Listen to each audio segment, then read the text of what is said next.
This video continues to explore drawing in Storyboard Pro 7. In particular, we will be looking at how to use draw guides to help you get correct perspective in your drawings. What I want to do is I want to draw something that's more in perspective. So this is where guides come in. And guides are really important and very useful.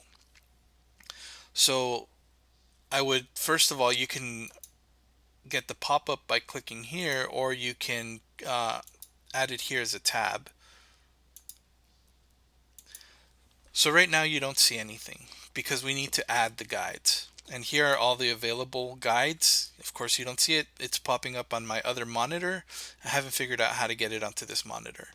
So with these guides, the pop-up is very simple. It's just a menu where you pick 1-point perspective, 2-point perspective, different types of 3 and 4-point perspective. So I'm going to add 1-point perspective to make it available in this particular panel. So if I go to another panel, you see that it's not here. So it's specific to a panel, what guides you have. So I'm going to also add a 2-point perspective just to give a quick demo of how they're used, how useful they are.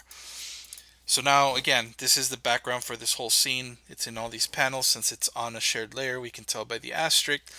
So I'm going to select my 1-point perspective. You could generally enable or disable them, but right now it's not doing anything here. That's because we're not in a drawing tool. So I'm going to go ahead and select the brush. Now we see a horizon and we see a vanishing point at the center. One thing you can do is you can change the vanishing point. So you can put it wherever you need it to be for your drawing. Let's say we want it over here. And now you see these crosshairs. Let's get some real estate while we draw.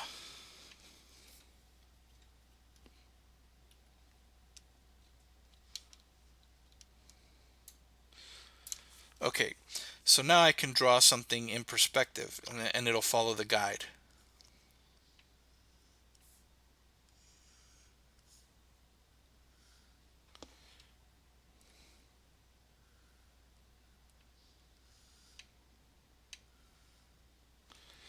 Oops, followed the wrong guide.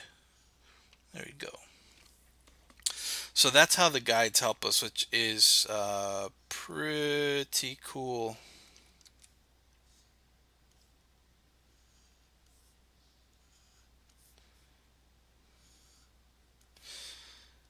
So if I open this guy up again, I can disable the guide. And if I turn on, let's say, my mask, then I can see what the drawing is really looking like or how it's going to be in the final composition. Then of course, now I could use my fill tool. So let's grab the fill tool. And of course, it'll only work for closed off spaces. So maybe what I want to do is holding shift, I can draw a straight line and close it off. I could use the cutter tool to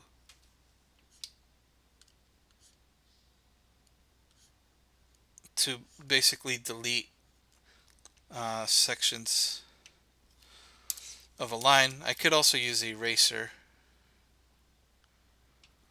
The cutter tool just gives you that extra widget that you can manipulate. So now I've got my shapes. I go with my bucket tool, um, go back to my tool properties, and I see my color, and let's just fill these guys in with this. And let's make the backside a little lighter. So it just, there we go. So now you can see how quickly you can get pretty nice drawings using the perspective guides. So let me show you one more time. Like I'm going to draw something using the 2-point perspective. Go back to a drawing tool in order to see it. So 2-point perspective, you have 2 vanishing points, and that's like kind of if you're looking at a building from a corner. So you can, again, of course, you can change your horizon line. You can spread them out. So the closer they are together, that makes it appear as if though something is even further away and more distorted. The further away they are from one another, it feels like you're closer to the object.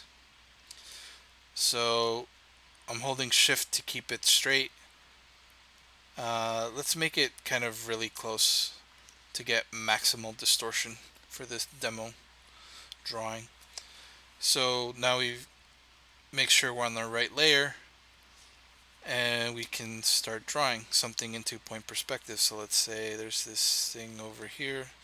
Oops, let me go back to tool settings, get my color right, go back to guides. So let's say there's this thing right over here, goes right up to that edge.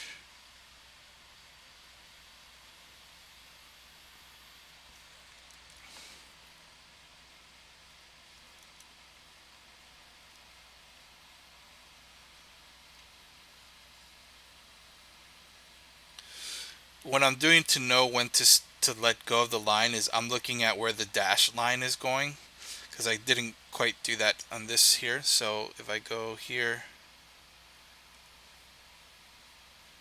so it's helping me see, when I draw where things are going to be lining up.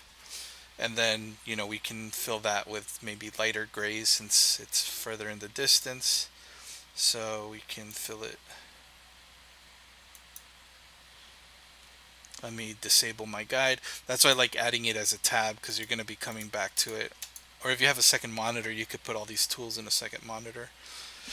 Whatever's convenient. So I'm going to disable the guides, come back to my properties, select my fill, and just fill it with that gray. And let's pick a slightly darker gray on this side.